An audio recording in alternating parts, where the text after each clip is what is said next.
listener production. Hello, Natarsha Belling with you and welcome to the afternoon edition of The Briefing. Coming up in our deep dive, we'll unpack what the RBA's decision this afternoon to keep the official cash rate on hold really means. David Koch or Koshy from Compare the Market will reveal whether he thinks there are more cuts on the way or whether the RBA will be more cautious with growing economic uncertainty around the world. But first, let's check the afternoon headlines this Tuesday, the 1st of April. The RBA has kept the official cash rate on hold at 4.1% after its latest board meeting. The Reserve Bank of Australia says while inflation is moderating, it is cautious about the outlook, with some Australian businesses still struggling and international factors, including US tariffs, an area of concern. The RBA will meet again mid-next month after the federal election. Meantime, the Prime Minister has hit back at Donald Trump over new trade demands. There will be new tariffs on a range of Australian products, which are set to come into effect this week, with concerns it will hit our producers hard. It stemmed from a new report outlining a list of issues the US has with Australia, including our attempts to have big tech companies pay for news.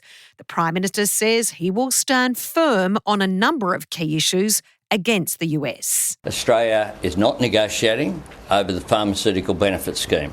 We're not negotiating over the news bargaining code. We won't undermine our biosecurity. The idea that we would weaken biosecurity laws is really that, as my mum would say, cutting off your nose to spite your face. And Virginia Jeffery, the high-profile accuser at the centre of the Jeffery, Epstein and Prince Andrew sex scandal, has made new bombshell allegations. The 41-year-old, who now lives in Australia, claims she was involved in a serious car accident with a bus in WA and has just days to live. Virginia alleged she was sex trafficked by Epstein to many men, including Prince Andrew. The Royal has always denied the allegations, but reached a multi-million-dollar settlement with Virginia in 2022 after she alleged he sexually assaulted her when she was 17. Now it's time to get into our deep dive this afternoon on the RBA's decision on interest rates. We'll chat with David Koch or Koshy from Compare the Market to find out if there are more cuts on the way or whether growing international uncertainty will ensure the RBA acts more cautiously. Koshy, thanks so much for joining us. Many of the experts had predicted the RBA would keep the official cash rate on hold today, and it's happened. Your thoughts? Look, it was pretty well expected. Remember, the Reserve Bank is very conservative. It hates uncertainty. And at the moment, we have a world of uncertainty. Even though interest rates are now within the Reserve Bank's target range, even the February CPI figure and the March quarter hasn't come out yet, but the February CPI just recently came out. Both the headline rate and also the Reserve Bank's trimmed mean, the one that they look at, which takes out all the volatile bits, back within the 2 to 3%. So that's great news. And a lot of borrowers would have thought, hey, you beauty, we're back there. We deserve an interest rate cut. You do. But the Reserve Bank doesn't want to have to cut and then increase again if these global trade wars go up a notch and fuel inflation. So they're sitting on their hands at the moment to see what Donald Trump will do. And you make a great point there. I've read the RBA's statement, which is always really interesting, the devil in the detail about what they're going to do in the future. And the RBA board has flagged, which you just mentioned, this global uncertainty, especially with Mr. Trump's tariffs. How much of a problem is that, not only for our producers, but inflation and interest rates? Oh, look, it is massive because Donald Trump it's like an economic reality program, and it's completely balmy, and often it's based on a lie. Like Donald Trump is telling the American public, all these countries taken advantage of us. They've sold their goods to us and they haven't bought as much of ours in return. Not Australia. We usually have a trading deficit with the US. And they say, we've got to punish those countries by putting tariffs on them, and they'll need to pay the tariffs. Well, they don't pay the tariffs. The American consumer pays the tariff in terms of higher prices. So it has this cockamamie view that is just so naive. It just is mind-boggling for the leader of the free world to actually try and spin that yarn. And what will happen is that prices go up in America, American consumers will pay for that, and it will feed into their inflation figure. Their reserve bank, called the Federal Reserve, is sitting on its hands as well. And it's putting out warnings saying if inflation starts to rise because of these tariff wars, we may have to put up interest rates again. And that's the fear for the Reserve Bank as well. You made a great point before too, Kochie. The last thing the RBA wants to do is to cut the official cash rate and then have to increase it. Can you unpack it, how damaging that would be, not just for mortgage holders, but our very fragile economy at the moment? See, markets are driven by psychology. Everyone talks about an economy as this sort of inanimate object, the economy. Well, the economy is you and me. The economy is you, me, your mum and dad, your brother and sister, your boss, small businesses out there. And the psychology around all of us is that if we start to get nervous, we're not going to go and spend.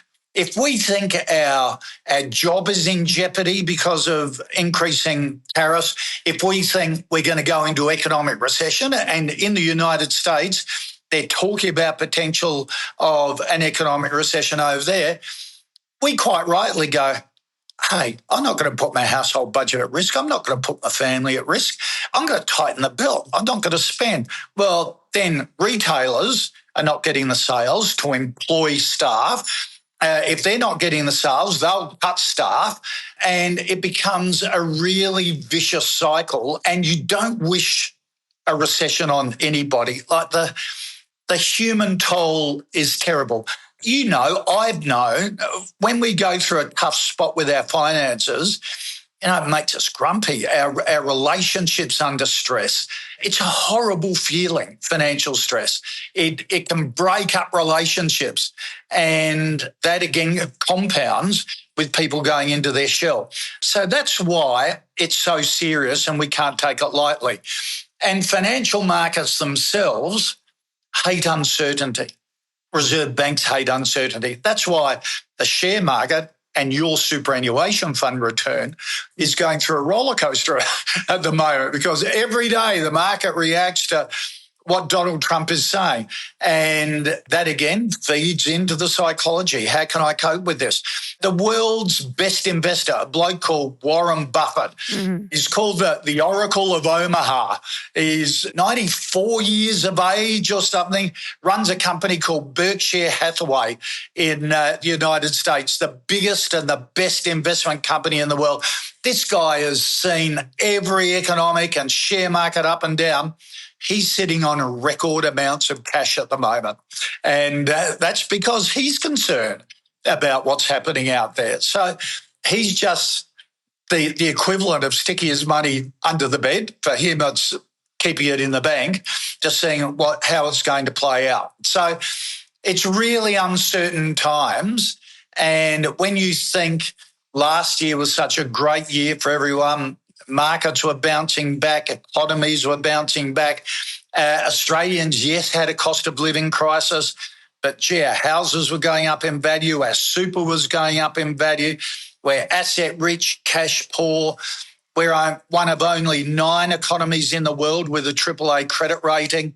Things were pretty good. Well, last 6 weeks, 7, 8 weeks, that's all been turned on its head. And as you just said, in 6 weeks, everything can change. We have no idea what's going to happen, not only with Mr. Trump and tariffs, but also the international uncertainty with Ukraine and Russia.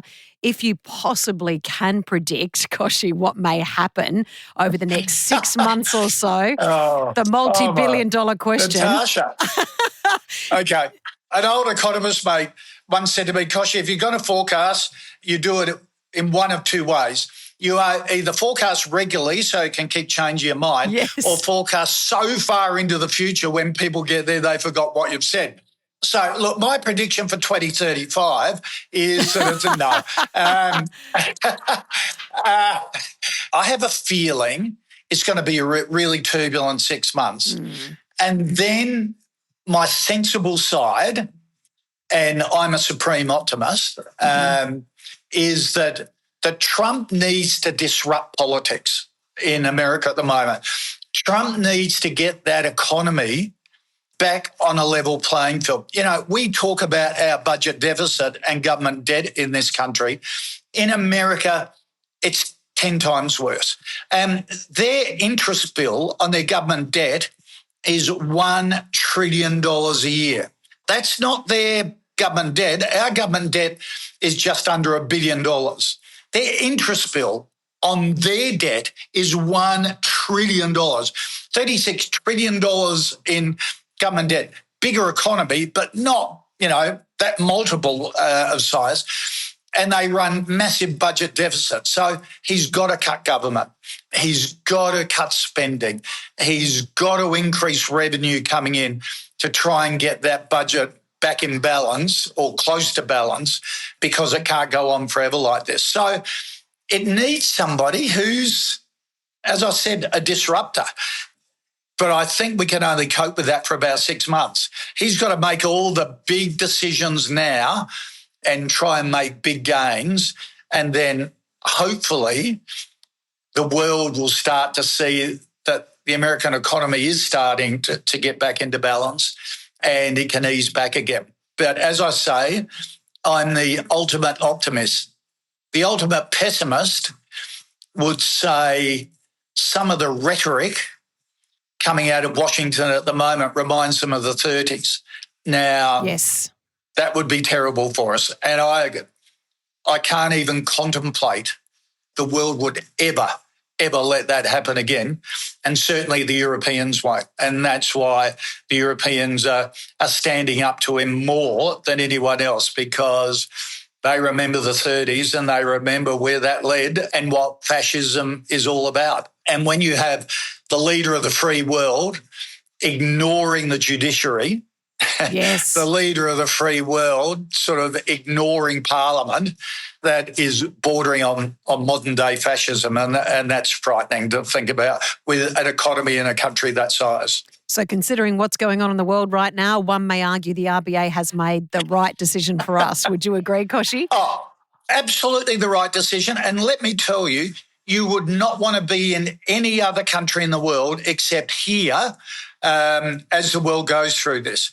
As I said, we're only one of 9 countries in the world that has a AAA credit rating from all 3 major credit rating agencies. Our government debt, yes, it's just below $1 billion, and that's a scary figure on its own, but we're a big economy.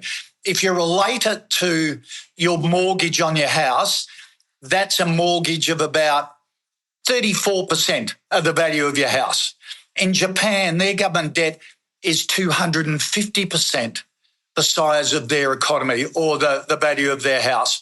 In America, it's 110%.